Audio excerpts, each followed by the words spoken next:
those time, because this was like more than 50 years ago, wasn't something normal, or it wasn't... Open signs of affection was okay for very small children, but once children grew up a little bit, once they sort of reached their teens, that closeness of affection and coddling, particularly from the mother, would be frowned upon in English society, and particularly in the upper class, who, not all, but many of whom would have servants or nannies or governesses to see to the upbringing of the children and have that level or definitely the air of detachment from their children. Yeah, it was said that they were called parents, whatever that means, that they weren't particularly demonstrative. And it seems like the girls were exactly the opposite. It's like Julie and Pauline, and they would hold hands and kiss each other.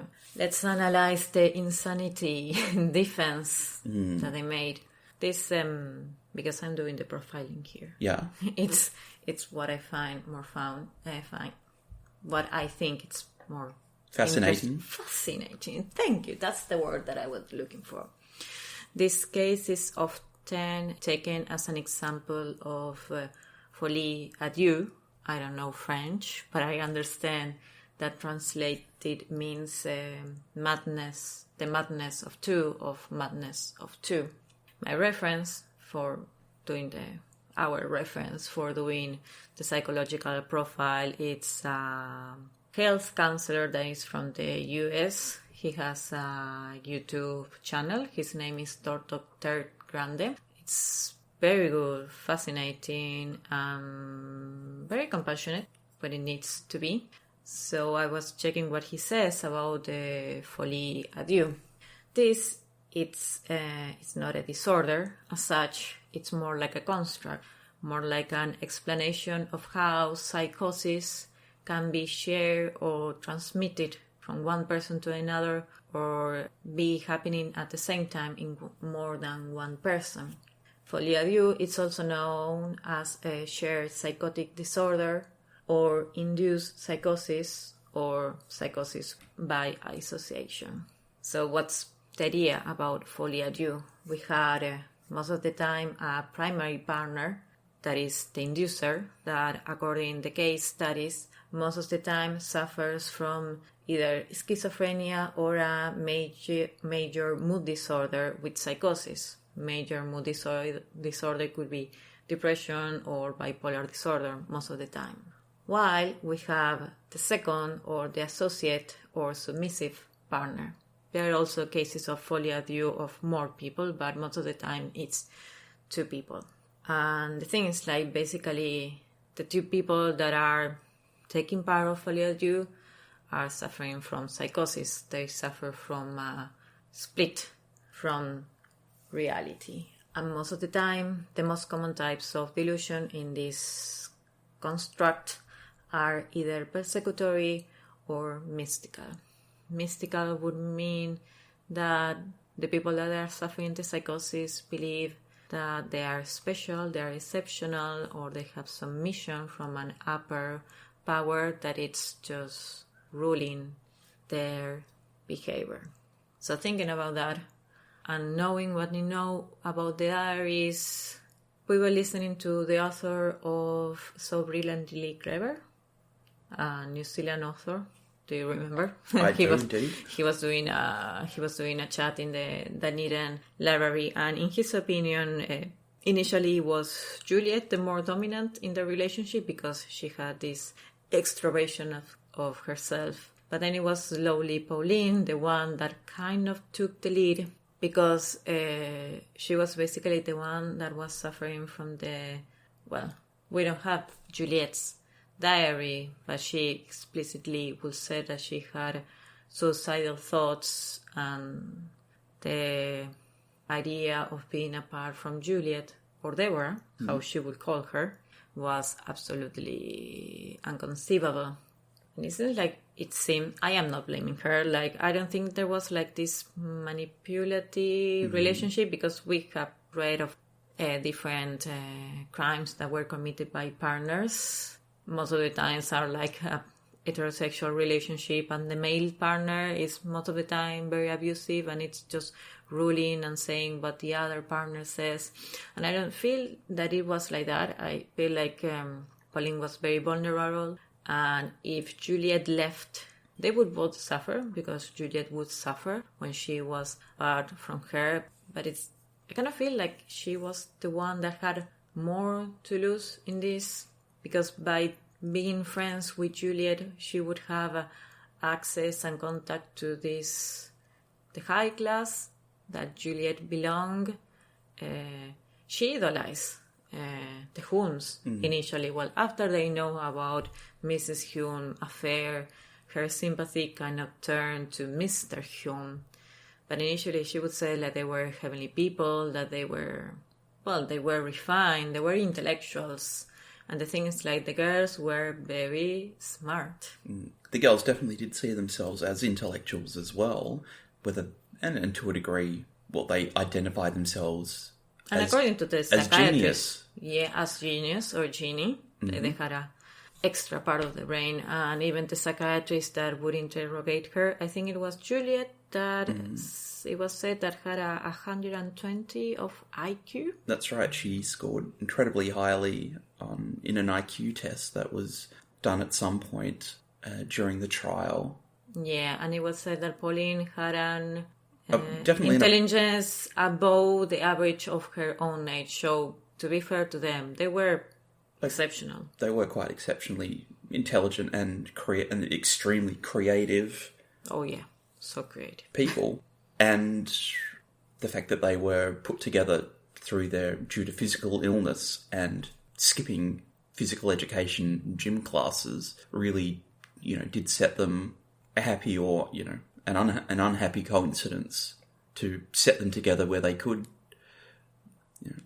ignite the spark of creativity and find their appreciate each other's intellect, which would then lead to their intensely close and dependent friendship.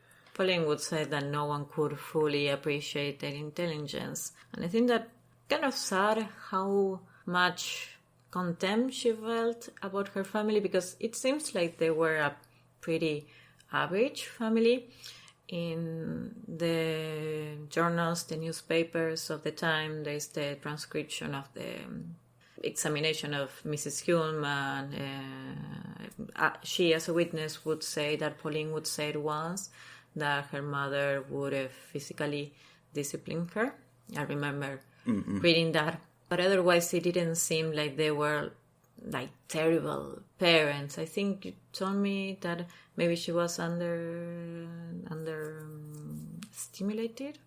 Oh, absolutely. I think due to the social positioning of their family, which was comfortably middle class and aspiring, that her family, that she would be expected to follow in the family footsteps. And unfortunately, at the time, there wasn't the avenues for expression and progress for women was still fairly limited to working in what we would call the 1950s traditional female career paths. So nurses, secretaries, typists, and cleaners, jobs down those lines. It wasn't until the 60s and the 70s that the career prospects for women were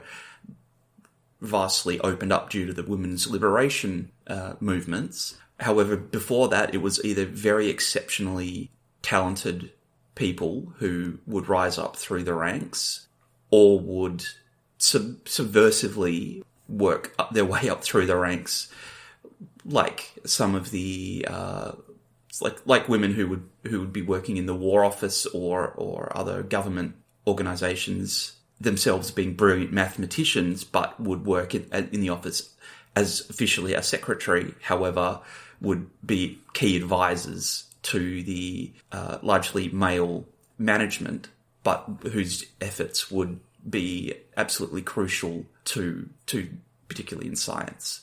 However, the other exception was upper class mobility, which would see women from the more upper class families being allowed to take up roles in traditionally male careers and exercise their power and their privilege to access higher education and also gain entry into jobs, and could essentially use the currency of prestige to have other men take them seriously in those roles, or at least take their family's heritage seriously.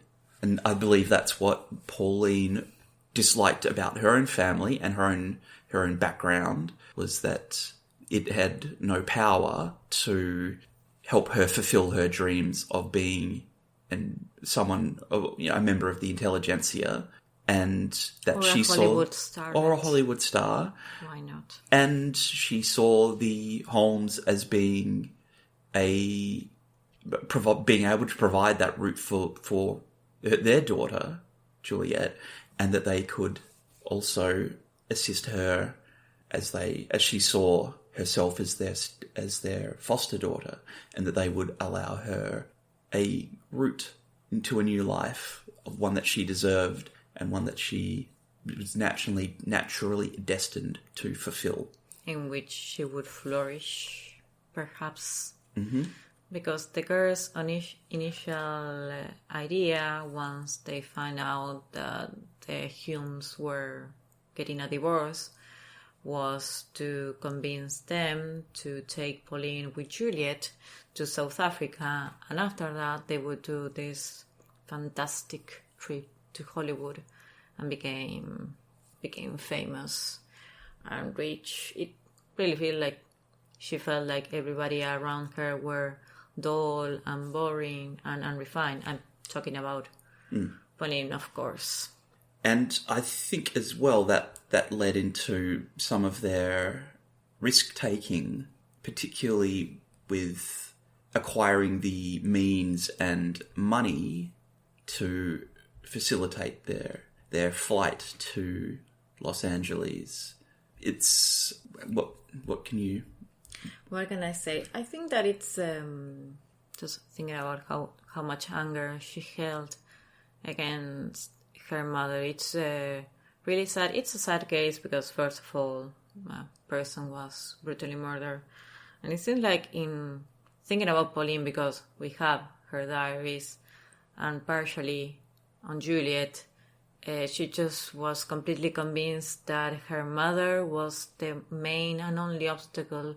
And the truth is the Holmes were as worried that the Parkers for their relationship, but for whatever reason, they would never, maybe of some sort of English... Well, I think the or upper class,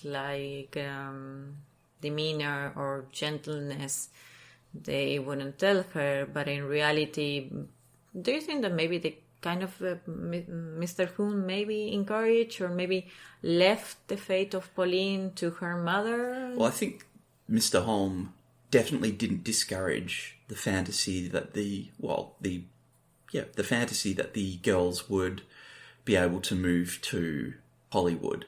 And in one case, I think he didn't want to be the villain and upset his daughter in a time when she was particularly vulnerable, but also very sympathetic to him after the discovery of the affair.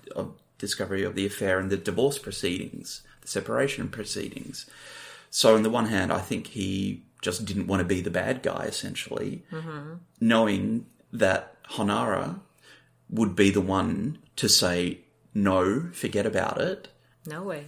To Pauline, and she would take up the role of the villain and thereby allow Mr. Holme to... just run... I wouldn't say run in a sense. We're not taking blames, I'm just... No, but allow him to get away without invoking the wrath of his daughter and the disapproval of his daughter. Yeah, just being the good guy or being the sympathetic guy. So what happened with our two girls once they